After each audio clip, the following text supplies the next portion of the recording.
安平呢，会使讲是见证咱台湾这个名称史源的一个最重要的一个所在。吼，因为咱知影讲台湾这个名称吼，就是讲这个台湾吼，这个咱讲的这个台江内海。吼啊，这个内海呢，这个南端凸出来的地方有7个坤心。啊，这7个坤心，第一个头坤心就是咱的安平。啊，所以过去呢，咱会使知影讲安平是一个兵家必争之地。啊，咱所讲的这个昆心，伊的意思就是讲，这是一个沙洲地形，就是咱讲的海埔地啦，还是讲这个蒲河地。因为昆这个字伫古早时代的这个观念内底，昆就是大只的鱼啊。啊，这种大鱼跟沙洲隆起的这个山丘。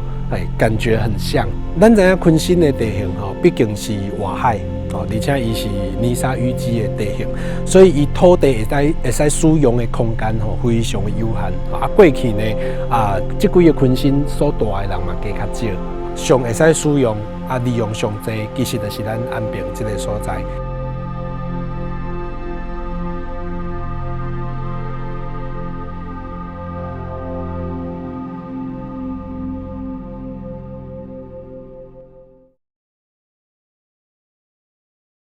1624年呢，咱荷兰人呢就对着过去地理大发现的这个时代变化，以及咱这个16世纪开始这个大航海时代，的这种商业贸易的这个潮流，伊嘛来到台湾这个所在做着这个热兰遮堡，另外伫赤坎这个所在，就是府城内底，伊就做着咱这个普罗民遮城。这2个所在呢，你若为荷兰时代地图看起来，你就知影讲，因为伊拄好是一个大江的内海的空间，所以你若船只要入来到赤坎，你就一定会经过热兰遮堡，渐渐的嘛，互这个所在变做讲，真侪无共款的国家，也是无共款的外地人来到遮发展，这就变做是一个最重要的商港，个这个渔港。拢有伫这个所在发生，所以这就变做是一个最重要的起点。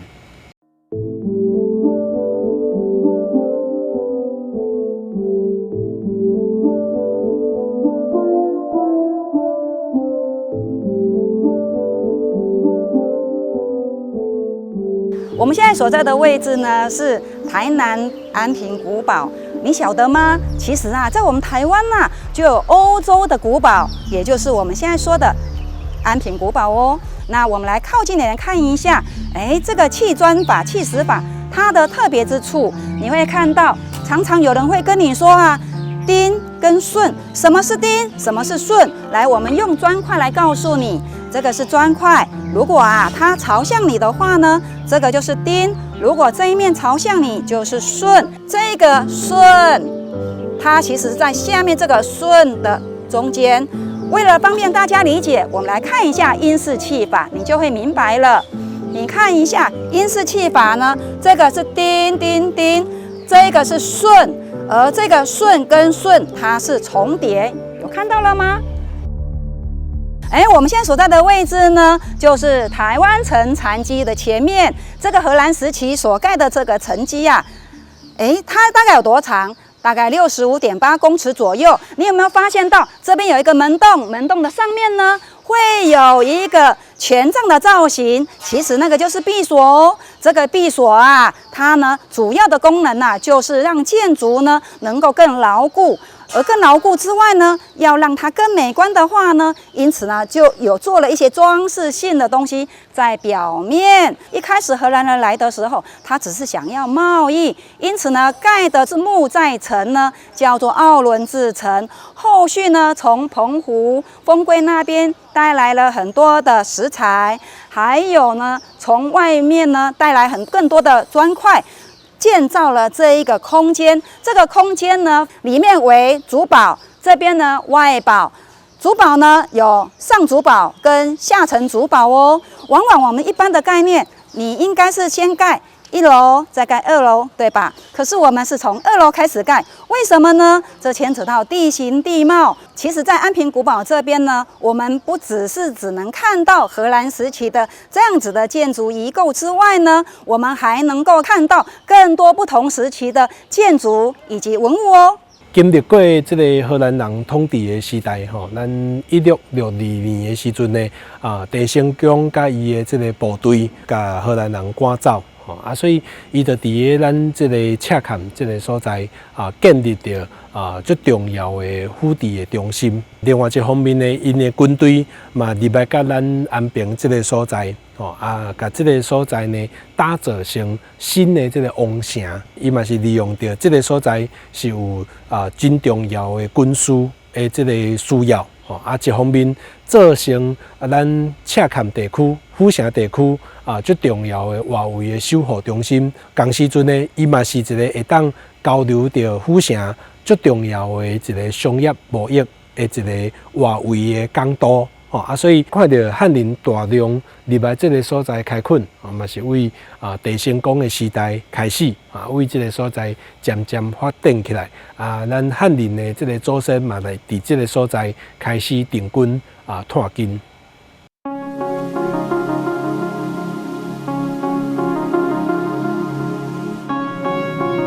我们现在所在的位置呢，在外堡的位置哦。话说郑成功来到安平这个地方啊，我们都很清楚，郑成功来到台湾其实是要反清复明的。而鞋叠门它为什么要在这个位置？它的主要作用又是什么呢？其实啊，内主堡它比较高，外堡这边比较低。当时它的出入口其实是在东边那里。我如果说要从这边出去啊，绕一大圈太不方便了，所以郑成功呢就封北门。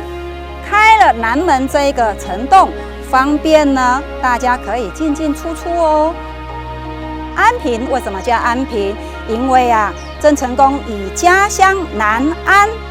安平镇的名字来称呼这个地方，所以呢，这边呢就是安平镇城。那这个城，因为王权住在这里，王住在家，所以叫王城。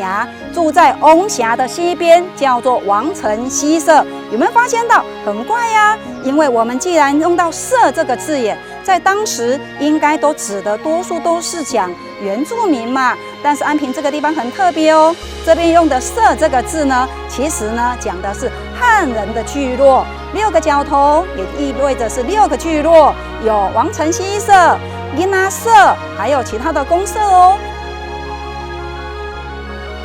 1683年呢，清朝政府派着施琅将军为平湖迄个所在来甲咱台湾上主要目的呢，就是希望甲郑成功伊的这个部属甲伊的伫遮建立的这个军事的这个势力甲炮掉嘛是因为这个原因所以清朝政府一开始其实无希望要甲台湾收做伊家己的统治的范围然后呢，是因为这个施琅将军的上奏甲咱康熙皇帝解说因为台湾呢是算是中国的外海伊是一个最重要的迄个时代嘛是阁是伫个一个大航海时代，是最重要的一个军事据点。所以因为安尼的关系清朝政府呢，伊才愿意甲台湾收做伊统治的范围啦。所以呢，伫清朝时代呢，清朝政府伊就伫安平这个所在设有这个水师军队，有分做3营，中营、左营甲右营。拢同时阵伫这个所在，所以你会知影讲安平伫迄个所在，就有3000几人。这个军队的势力伫这个所在尤其呢，这个无共款的这个军队因其实拢是水师所以因大部分呢拢是来自无共款的地方因为清朝的这个统治的政策呢，就是希望讲咱伫台湾这个所在，莫用本地的人，伊惊讲你若要反背，还是你若甚至讲有一寡民变事件咱本地人的这个军队伊可能因为安尼反背就对所以伊迄个时阵呢，大部分呢拢是用到外籍这个班兵。我们现在所在的位置呢，就是税务司公馆。这个建筑啊，是清代年间所建立的哦。因为啊，这个空间呐，其实一昆生就是沙洲的概念，在这里的军人呢，也就是班兵，都是水师，也就是海军的概念。后续因为开港通商了，运河洋行在那个方向，所以呢，就建立了这个税务司公馆。而税务司公馆这边建立之后呢，在这段期间呢，发生了一件事情，也就是樟脑事件。樟脑事件把我们王城炸毁了。偏偏沈葆桢来了，要盖义在京城，发现到台湾候补知府林定国亏空吃案，钱不够了，怎么办？我们台湾人好聪明，就搬了这边的砖块过去义在京城哦。因为呢，有这种状况，所以呀，日本人来了说，哎呦傻眼，为什么？怎么都是一个废墟呀？因此呢，我就按照古籍文献资料，再帮主保再开始把它建立起来。因此你会看到里面呢会有海关宿舍哦，这是我们现在看到的洋楼。在安平古堡，每一个建筑居然是不同时期耶，也见证了在安平古堡这边呢，就是一个很重要的贸易门钥哦。咱伫个这个安平遮看到的水师呢，大部分拢是为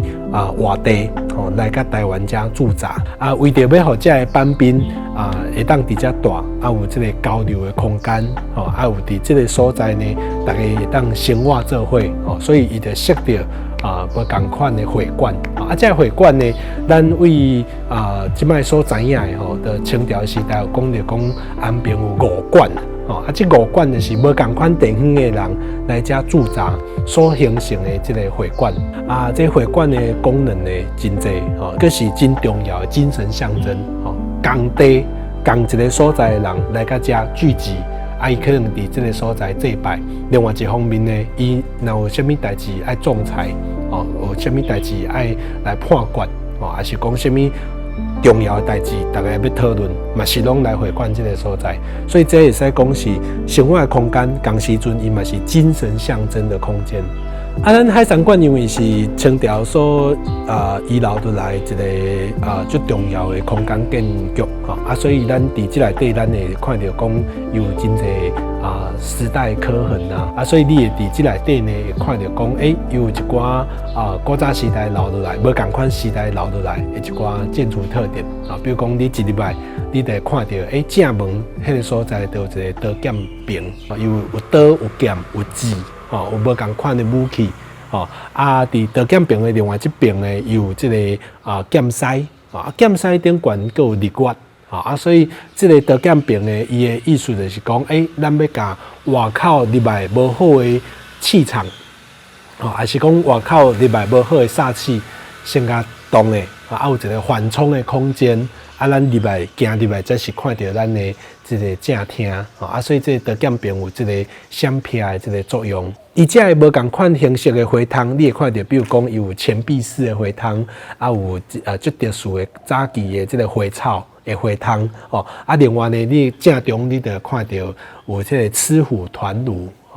香炉香炉的边佫有放一寡密宝。蝙蝠这个都是用来象征以这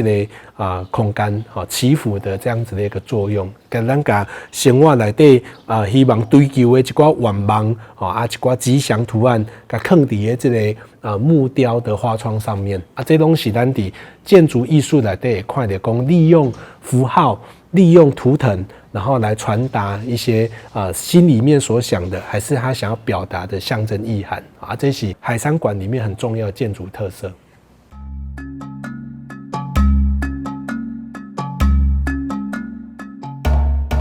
拄仔看到这个海参馆伊是清朝时代水师留落来这个公共空间以外，咱其实伫安平这个所在因为清朝时代这个班兵制度，3年一班轮替这个制度，互真侪水师呢，伊可能嘛会带着伊厝邻的人，还是伊家己来这个所在，伫这个所在定居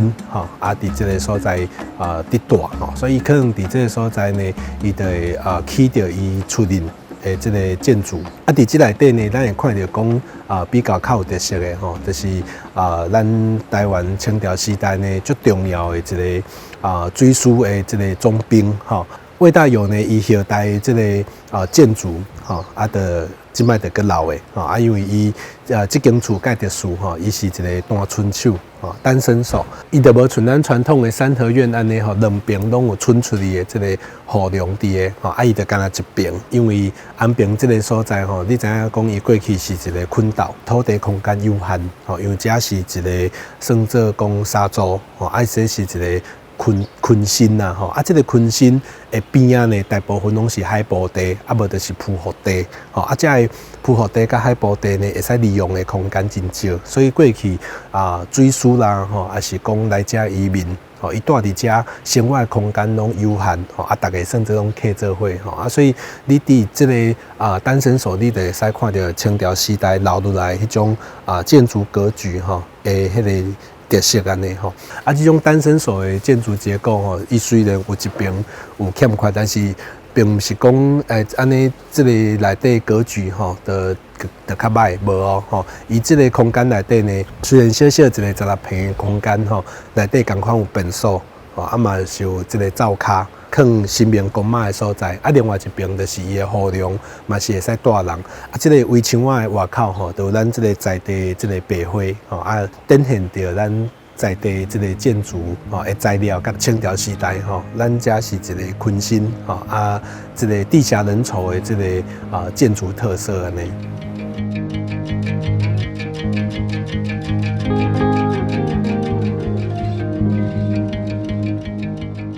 伫咱台湾民间信仰内底呢，你会看到足侪传统生活的空间，尤其伫安平遮，吼，因为伊早期呢过去是一个昆新，是一个沙洲，这个地形呢较矮，所以你伫这个所在，你会看到讲，可能你的这个触角，你会去对着阮兜的大门，还是讲你看到这巷仔吼，逐条巷仔拢足矮，足细条，这个巷仔呢个弯来弯去。所以安尼的情形之下呢，咱会看到足侪无形的形成的一寡较无好的形煞。这个形煞伫传统社会观念内底，嘛拢会感觉讲，这就是会影响到咱家运气运的问题。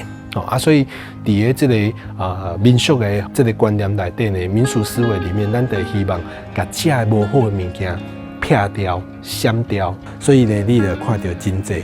空间衍生物。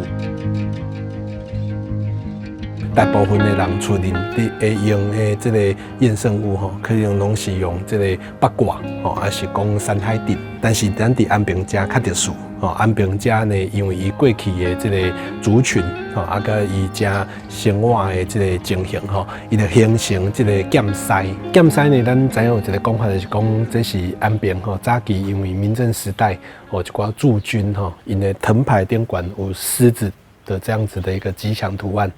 因为咱知影讲狮子也变作是汉民族的吉祥图案主要的是因为咱伫个传统的这个汉民族生活空间内底找无狮这个物件，感觉迄是一个神兽。剑狮伊的形式有非常的侪种咱有当时呢，你会看到讲，对面像有当时伊对面拄好是一个菜场。这菜场内底呢，咱知影讲过去可能有摆一寡无主的孤魂，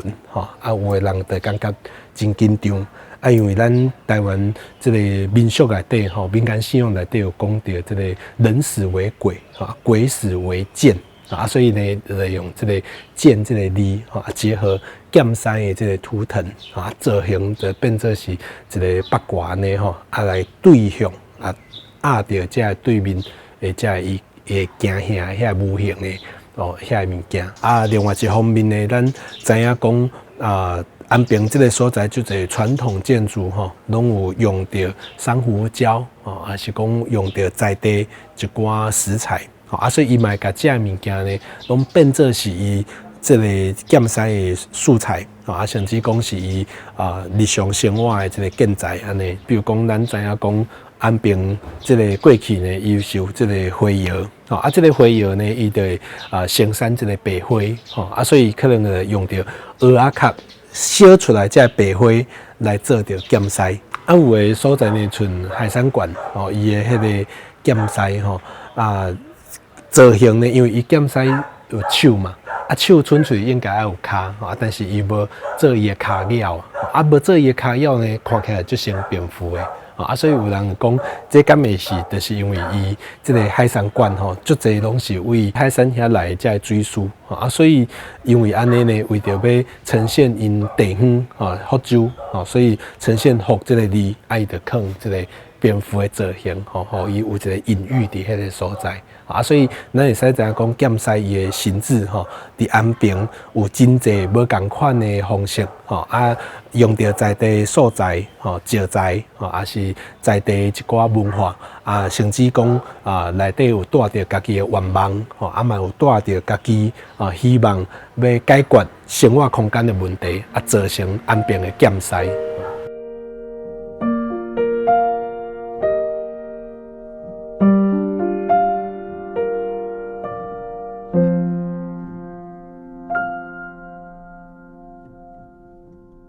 来到这边，到现在快400年了。这400年里面，我们就把这个图腾变成文创，变成故事。所以，我们这边有教旧部落的小朋友，你们家的屋顶上，我看到有风狮岩，你知道吗？你们家也是风狮岩，有没有？那风狮岩现在很珍贵，外面都买不到了哦。那风狮岩，那因为我在2000年来到台南来读大学。那读大学的时候，我就经常6日都会来这边带动中小学来教阿公阿嬷做陶艺到国小去教小朋友做陶瓷艺术我就有朝一日开始慢慢到巷子里面去看我就开始认识原来剑狮有咬剑，由左到右叫祈福，由右到左叫辟邪，有2只叫镇煞，我就哇，这个太有趣了。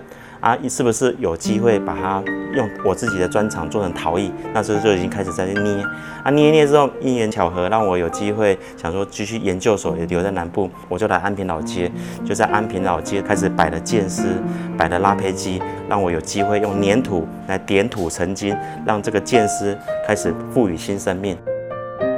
你看我们家有没有看到这只剑狮在哪边？就在那边墙壁上有没有看到一只剑狮？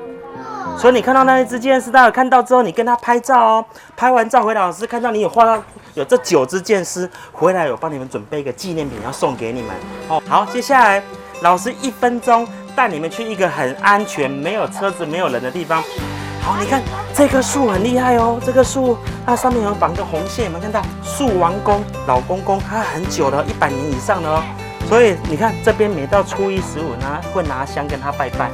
它代表它有灵性，你看摸到它，你可以心想事成，有求必应，但是它的房子周围就会很多在地的文物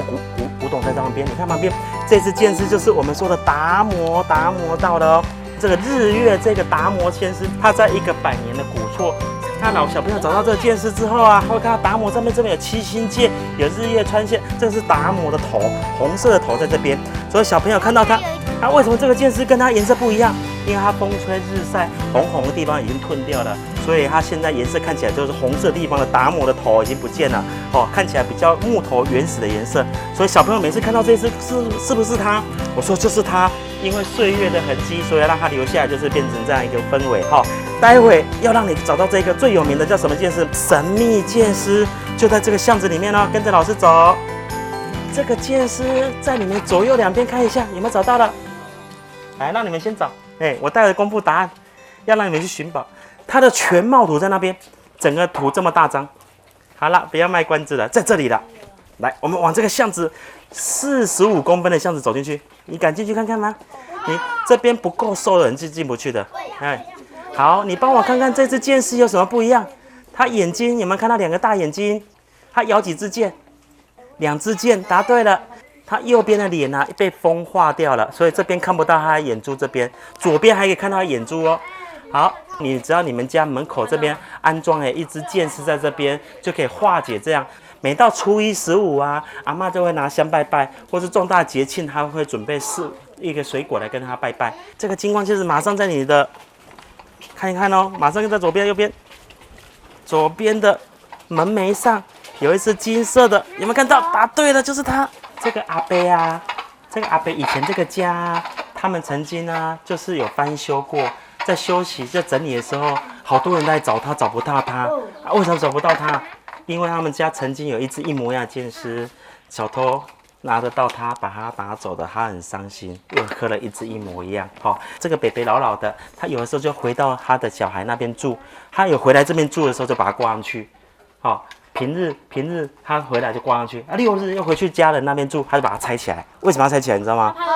因为我手这样有没有都摸得到它，对不对？所以他很担心说第2支剑师又不见了哈，所以人家要称他为一立一休剑师哦。这剑师都已经60几岁了，因为我们有设计一些关卡，有地址，有路线，所以他会很安全的方式在安平用步行的方式找到剑师。找到剑师过程里面会怎么样去完成这剑师任务？他会跟他自拍，会跟他拍照，把它上传到 IG。到 FB， 让更多他的好朋友、亲朋好友认识安平剑师竟然是一个在地的守护神，跟着郑成功来到台湾，有400年的历史，用他们来讲故事。所以这个剑师寻宝游戏是以在地文化图腾认识剑师以外，他到旧部落里面去认识这些闽南建筑物、安平拥有的这些人文地产景，很多人就会因为这一块有深度旅游的包装，半日游、1日游的方式，就会更蓬勃这一块的市场。这样，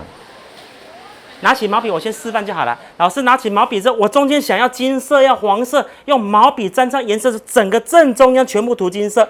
涂完之后不小心涂到旁边也没关系，等它干就好了。点一下，拉起来，你的眼睛就会一颗很大颗立体的在那边了。毛笔的中间有6个颜色，这6条色盘的这些颜色里面呢，除了白色、黑色是最少画比较少的，你要画眼睛再画的，其他颜色让你们去配色。你的剑师上面有红色、紫色，代表有钱人哦，大红大紫，富贵人家。如果绿色比较多，代表身体健康、长命百岁的意思。好厉害哦！有的已经开始自创自己喜欢的味道哈。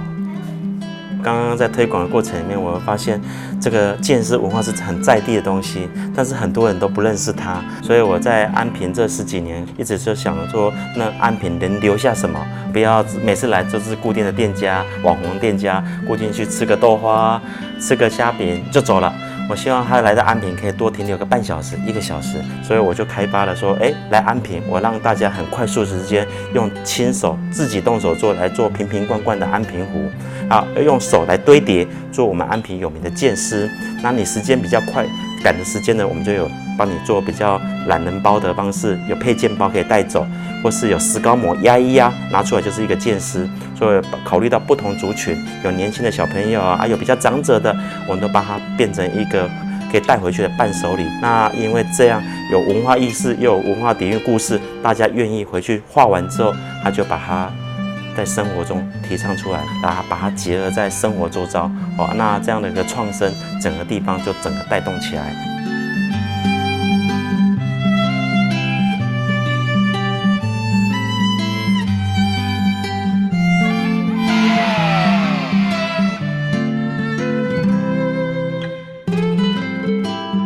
台南400年来呢，地形地景有真大的变化。台江内海呢，咱即摆已经看袂到啊。咱的乐兰遮堡呢，如今嘛已经无存在。但是唯一无变的呢，是安平这个所在，犹原是咱台南府城真重要的一个海港。这个所在呢，为过去军事守护的要点，变作是咱即摆商业贸易，也是渔港渔会出入真重要的一个港口。如今嘛，伊犹原嘛是咱台南府城真重要的门要，继续守护咱台南这片土地。